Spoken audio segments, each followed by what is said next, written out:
Hello, welcome to Encounters with Life. I'm Sean Abigail, and I'm your host. This is a brand new YouTube channel, and so I thought I'd tell you a little bit about myself and where I hope to go to with this channel, and then give you a little bit of content. I am a husband. I am a father. I am a devout Christian. I am a Canadian. I'm a high-tech worker, a small-time investor. I'm interested in history, space and aviation, geopolitics, business, and politics in general. Well, in this channel, I hope to talk about some of the things that I find interesting, and hopefully you'll find interesting as well. Maybe for my American viewers, you'll see a little bit about Canada and a little bit about what we're thinking and how we relate to the United States. I'm also hoping that many of you will choose to subscribe to this new channel because that would really help it to grow. So that's the intro. Now let's talk a little bit about some content. The major reality for Canada at this particular moment is the election of Donald Trump.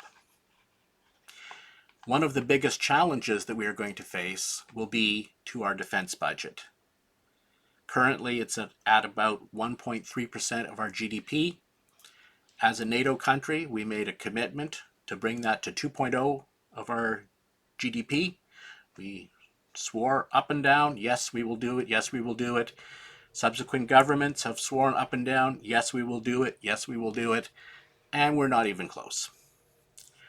The current Liberal government has a plan to get us to 1.7% of GDP by the year 2032.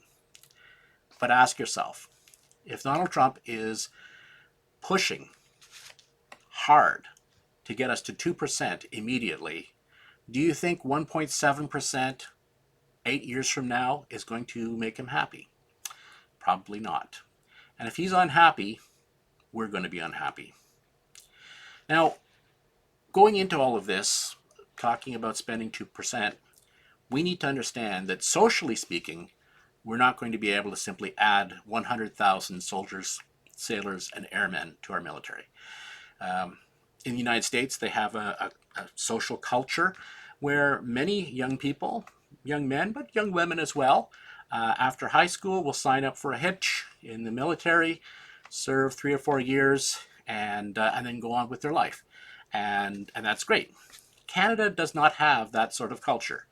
Other than people who come from traditional military families who then would go on for a military career as well, it's just not on the radar for many Canadian young people. And so we're not going to be able to simply turn the dial and all of a sudden have all kinds of young people flooding in to fill the ranks.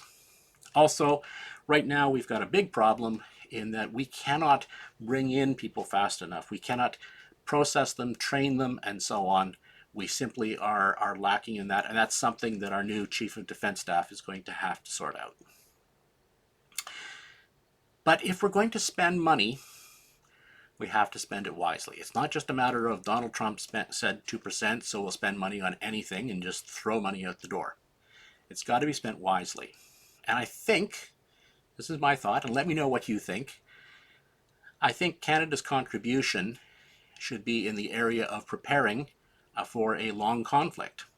What we have seen with Russia and Ukraine is a long conflict, and stocks of munitions and so on are running down, and Canada needs to have reserves of military force that we can provide to ourselves and our allies. So the money's got to be spent wisely. So here's some suggestions I have. First of all, this is one that came from Scott Taylor with In Focus. In Focus, is that the name of his channel? Anyway, fantastic channel. Very, very good channel. I highly recommend it. So give serving personnel better housing. Now this could serve as could be provided as a housing allowance. It could be provided as building better on-base housing and so on. But right now, I think a lot of people are saying a career in the military, I couldn't afford a house anywhere near any of the military bases. So if you take that off the table, I think you'll have more people signing up. Another suggestion, and this one's going to be controversial, I know. Arm the Canadian Coast Guard and make them part of the military budget. Now, I know people will say, oh, well, we have a different mandate in Canada. We don't like that idea. Well, you know what? Desperate times call for desperate measures.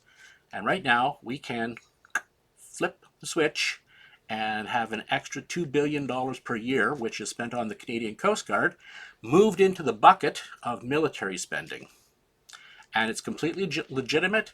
It does not require a huge expenditure. We will have to provide some sort of munitions on some sort of weapons, I should say, on some of the major Canadian Coast Guard ships. It requires a change in mindset. Now, can Canadians do that change in mindset? I don't know.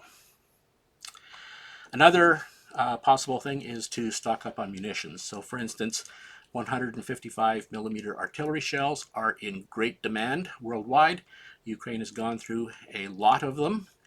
And what we could do is we are increasing our spending on that. And I believe there is a program to build more in Canada.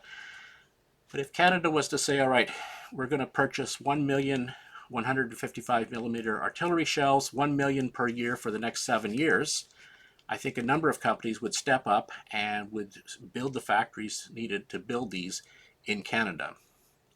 Also, stocking up again in case of a long conflict, SMART munitions like air-to-air missiles, torpedoes, JDAM bombs, HARM missiles, and the like.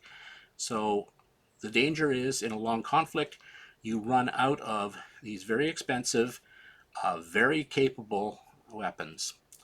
So that's another thing to think about, stocking up on munitions. Also, I would suggest incremental purchases of equipment.